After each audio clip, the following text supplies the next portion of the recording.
So let's get this party started and talk about pollinators. So my talk today is going to be on the state of knowledge on health of native bees and managed bees.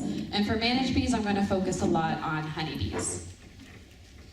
So for my talk overview, I want to begin talking about some of the crops that are really necessary to have pollinators in New York, and some of the pollinators that are actually doing that work. And most often, they are bees. From there, I want to talk about some of the factors affecting bee health and really dive into what we know about pesticides. How are bees coming in contact with pesticides, and what research is currently going on in New York and at Cornell University looking at wild bees and managed bees. And from there, we're going to wrap it up talking about some things we could do to help bees. So this is showing us the top crops in New York that depend or rely in part on pollinators. It also shows the value of these crops in 2014. The most important crop, or the most valuable crop that rely on pollinators, is apple, followed by soy, green beans, squash, pumpkin, peach, cucumber, strawberry, pears, blueberries, and cherries. So pollinators are so crucial for agriculture in New York. Some of these crops depend on bees, and without them they can't produce any fruit, whereas others simply rely on pollinators to the extent that it helps boost their quantity and quality of those crops.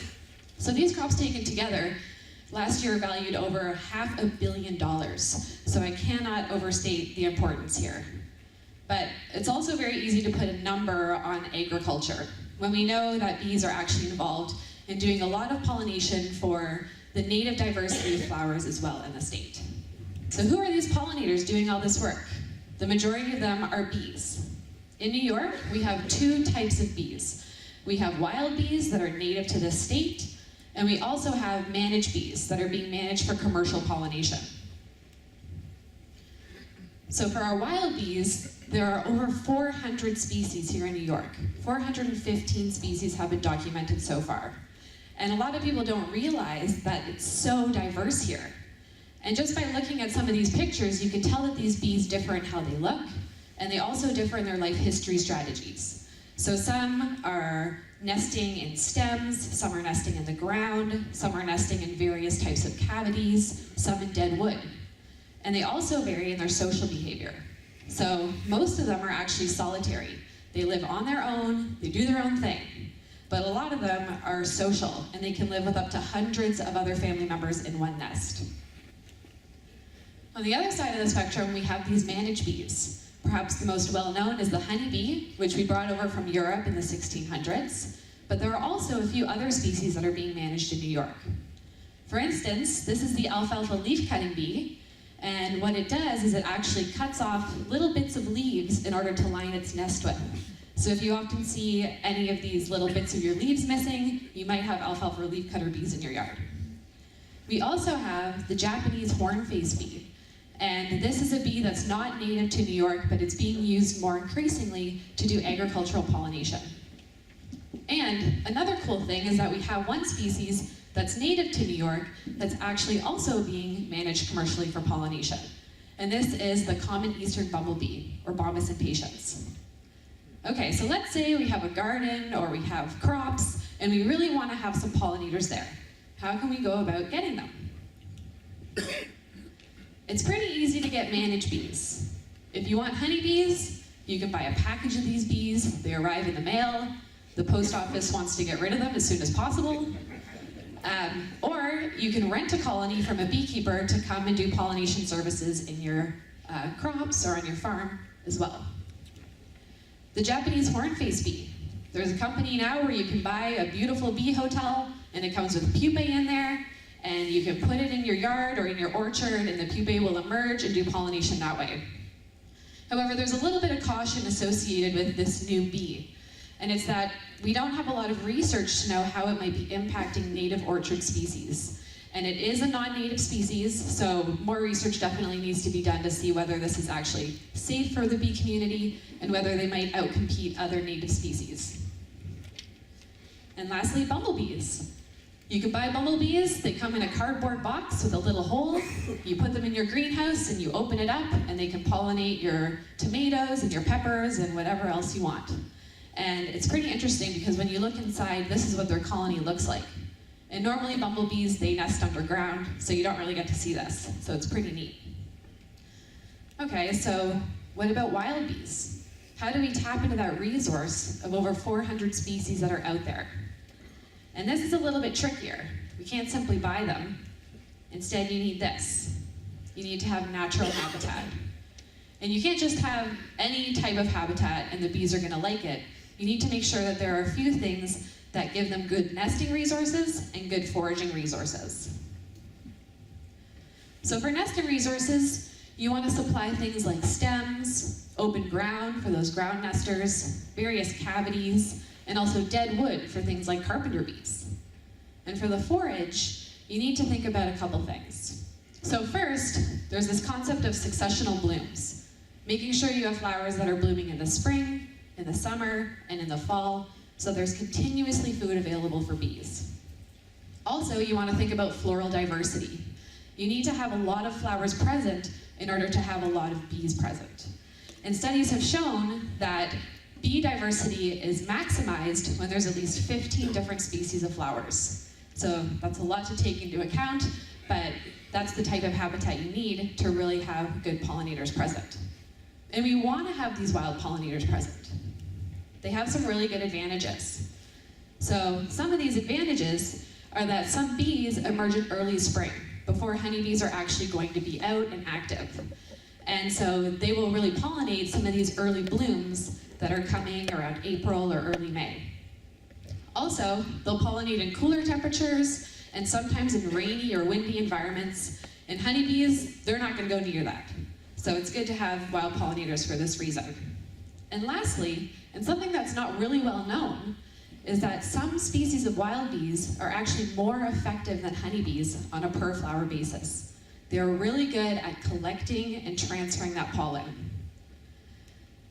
That being said, we really do depend on honeybees for agriculture, and they bring a different set of qualities to the table. For instance, honeybees are transportable. You can put hundreds of colonies on a truck, and you can drive it from New York all the way to California to do almond pollination. And also, this is releasing a large number of pollinators onto your crops. So you can't really imagine taking a single solitary bee out of the ground, moving it, and hoping that it can still be fine and do all the pollination you need. You need to do that hundreds or thousands of times to get the number of pollinators that you need for some vast monoculture crops. So with a honeybee colony, there's about 40,000 bees in that colony, and about half of those, 20,000, are actually foraging bees, the ones that are leaving their colony and doing pollination. So one reason, or one instance where this is really important, is doing almond pollination in California. So almond trees bloom for only a 2-week period. You need to have as many pollinators present as possible in order to get that yield of almonds. And so what happens is 2 million honeybee colonies are brought in from all over the US to pollinate 1 million acres of almonds.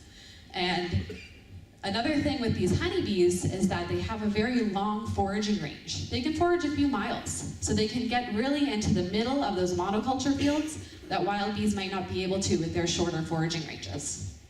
And honeybees are generalists. They can pollinate over 90 different crops, so they're a very good resource to have. Okay, so there's a lot of information in the media, in the news, talking about pollinator declines, both wild bee declines and also honeybee declines. So let's talk about what's actually happening. So in New York, and actually throughout the whole Northeast, out of these 415 species of bees, 53 of them are in decline. So this is a very large number. There are many different factors that are causing these declines that I'm going to touch upon, but it's interesting to note that this many species are actually struggling right now. So perhaps the poster child for wild bee declines is this bumblebee, Bombus affinis, the rusty patch bumblebee. And this is a figure that I took from Dave Goulson's paper that was published last year in Science, and it's showing, or it's actually comparing, the historical range of this bee to the current range. So shown here in the dark gray is where we would see this bee before 2002. And then taking these independent observations shown in the red, there's much fewer bees that are actually being observed, and when we plot that range, it's much narrower. So there's something that's causing these populations to decrease and the actual range that they're living in to contract. And this isn't something that we're just seeing in the US. We're also seeing this in Canada, we're seeing this in Europe, and perhaps the best details available for bee declines is from this Britain database, which is the Bees, Wasps, and Ants Recording Society. And they've been plotting the number of bee extinctions that have occurred in the past. And just over the past 100 years or so, we've seen 23 bees and flower-visiting wasps become extinct. The steepest extinction between 1928 and 1958 was associated with agricultural intensification following World War I and during and following World War II. So agriculture and this change and loss of habitat into agricultural land is a significant driver. Okay, so what about honeybees? My favorite bees. So the status of beekeeping in New York is there are currently estimated between 3,000 and 4,000 beekeepers, and they represent about 80,000 colonies. This pie chart is showing the breakdown of the types of beekeepers that we have in New York. So the majority, about 96%, are hobbyists. These are backyard beekeepers that have about 1 or 3 colonies in their yard. They mostly make honey for themselves and their friends. They don't do a lot of commercial pollination to actually pollinate big agricultural areas. The ones that do that job are the commercial beekeepers and the sideliner beekeepers. So commercial beekeepers are doing this full time, sideliners have it as a side business. And all beekeepers of all kinds are experiencing colony losses. The ones that we're really afraid of are these big losses that are happening for the commercial and sideliners, because they're the ones that are doing pollination at a large scale for our crops. Just last year, honeybee colony deaths were 54% in New York. Over half of our colonies died. And this is not the state that's been doing the worst. There are a few others that are doing bad, but they're still worse than the average. So the average for the US was 42%, and what beekeepers actually consider economically sustainable is 20% losses. So they're losing more colonies that they can actually replace, and there's definitely a crisis going on with certain commercial beekeepers. I want to make something clear, and that when I'm talking about colony losses and colony deaths, I'm not talking about colony collapse disorder. So the news uses this term even today to describe the state that honeybees are in. But colony collapse disorder is actually a very specific syndrome that appeared in 2006 and was still pretty bad until about 2010. But today, we don't see a whole lot of colony collapse disorder. There are only a minority of cases that are being reported. There are a lot of deaths from other factors that I'm going to get into. So colony collapse disorder, the specific set of symptoms is that adult bees have disappeared and there's no dead bodies present. However, the colony still contains a queen, it contains brood, so the babies, the larvae, and it contains stored food. And normally if you have a colony that dies and it has a lot of delicious honey and pollen in there, it's going to get robbed very quickly by other bees, other insects, other pests. But with colony collapse disorder, no one touches this food for a very long time. So it's almost as if there's something in the food that they don't want to go near. But we still haven't figured out what has caused colony collapse disorder in the past. Another thing is that they have low levels of these parasites. So there's Varroa Mites, which are ectoparasites on the ectoskeletons of the bees, and Nosema, which is an internal gut parasite. And these are 2 drivers that are causing colony loss today, but they're not associated with colony collapse disorder.